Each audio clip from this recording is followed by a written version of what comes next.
आमचा समाज न्याय घ्यायसाठी आलेला आहे आणि त्याला तात्काळ अटक झाली पाहिजे.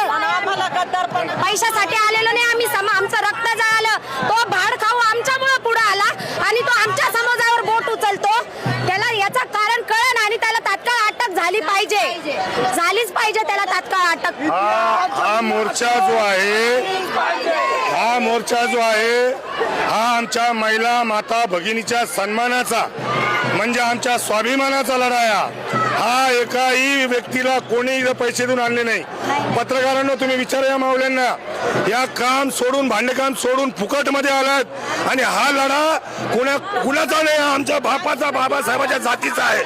ज्या माणसानं आमची जात काढली त्याला आम्ही धडा दिल्याशिवाय राहणार नाही आणि त्याला जे जे मदत करतील येणाऱ्या काळात महानगरपालिकेच्या निवडणूक आहे त्याला सांगा येणाऱ्या काळात हा आंबेडकरी समाज तुझ्या मागे होता.